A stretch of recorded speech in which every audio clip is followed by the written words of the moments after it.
حضرت عمر فاروق کا نمبر کیا تھا؟ بولیے کیا نمبر ہے؟ آج میں خود بڑے شوق سے، اب تک مسلمان کتنے تھے؟ 40۔ تو یہ 40ویں کب ہوئے؟ جب بارگاہ مصطفیٰ میں جب بارگاہ مصطفیٰ میں معلوم یہ ہوا کہ 40واں ادھر ادھر نہیں ہوتا، بارگاہ مصطفیٰ ہی سے ہوتا ہے۔ 40واں تبھی ہوتا ہے جب بندہ بارگاہ مصطفیٰ میں پہنچ جاتا ہے۔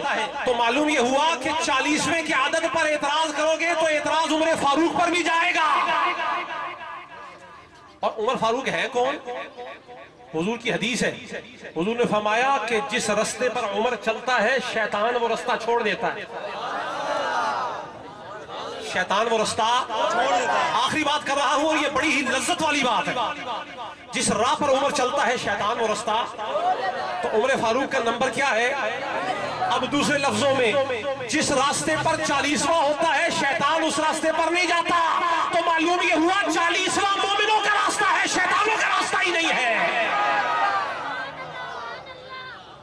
شیطانوں کا راستہ ہی نہیں ہے۔ آج کی یہ مجلس جو آپ نے سجائی تو ہے 40ویں کے عنوان سے، اس میں میں نے اپنے ایمان سے، اپنے ذوق سے، الگ بات ہے کہ آپ کی بجلی نے پورا بولنے ہی نہیں دیا، جو بجلی میرے اندر ایمان والی تھی میں اس سے بول کے آپ کے سامنے پیش کر دیا جو کر، تو بس یہی بات جو میرے معاف ضمیر تھی آپ تک پہنچا دی۔ میرا یہ بارگاہ خدا میں یہ میری تمنا ہے اور میری التجا ہے کہ رب تعالی ہمیں اسی عقیدے پر قائم دائم رکھے۔ یہ اہل السنت کا عقیدہ ہے، یہ بالکل صراط مستقیم ہے، اس لیے کہ اس راہ پر چل کر جو ایصال ثواب کرتے ہیں نا، ایصال ثواب کرنے والے کو بھی جو پہنچا رہا ہے اس کو بھی فائدہ ہے، اور جن تک پہنچانے کی کوشش کر رہا ہے ان کو بھی فائدہ ہے۔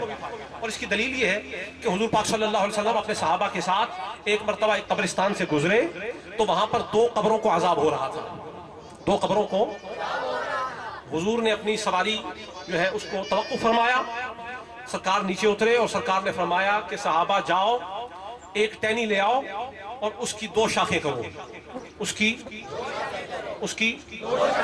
ٹہنی ایک لے آؤ اور اس کی 2 شاخیں کرو، اور ایک اس قبر پہ لگا دو، ایک اس قبر پہ لگا دو۔ ان میں سے ایک وہ ہے جو چغل خور تھا، ایک وہ ہے کہ جو پیشاب کے چھینٹوں سے نہیں بچتا تھا، تو ان دونوں کو عذاب ہو رہا ہے، تو آدھی ٹہنی ادھر لگا دو، آدھی ٹہنی ادھر لگا دو۔ تو ایصال ثواب کس کو کہتے ہیں؟ کہ مرنے والے کو بعد از مرگ، مر جانے کے بعد کوئی شے پہنچانا، پیش کرنا۔ تو کہنے والے کہتے ہیں کہ نہیں پہنچتا، لیکن سرکار نے وہ جو مر گئے ان کی قبریں بنی ہوئی ہیں، سرکار پاس سے گزرے تو ان کو عذاب ہو رہا تھا، سرکار کو پتہ چل گیا۔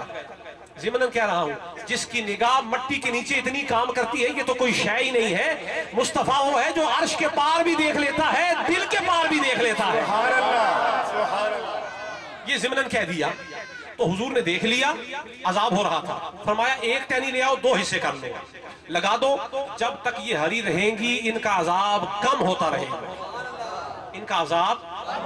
اب سرکار نے فرمایا ایک ٹہنی لے آؤ، 2 ٹکڑے کر دو۔ آپ یہ بتائیں جوڑے پل والوں، بات میری ختم ہو گئی، آخری بات، سرکار نے جو ایک ٹہنی منگائی تھی، کیا ٹہنیاں اتنی کم تھی کہ ایک ہی ٹہنی منگا لی، 2 ٹکڑے کر دیے؟ 2 ٹہنیاں نہیں آ سکتی تھی؟ جی آ سکتی تھی، بولیں، 2 بھی آ سکتی تھی نا، لیکن سرکار نے ایک ہی منگائی ہے اور 2 ٹکڑے کر دیے، یعنی اس کو بھی سلامت نہیں رہنے دیا، 2 ٹکڑے کر دیے، آدھی ادھر آدھی ادھر۔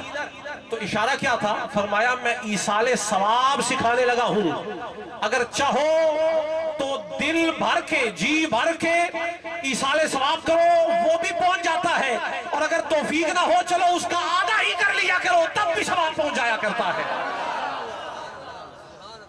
آدھا۔ تو پوری ٹہنی لگاتے تو بھی فائدہ ہوتا، لیکن آدھی بھی فائدہ دے رہی ہے۔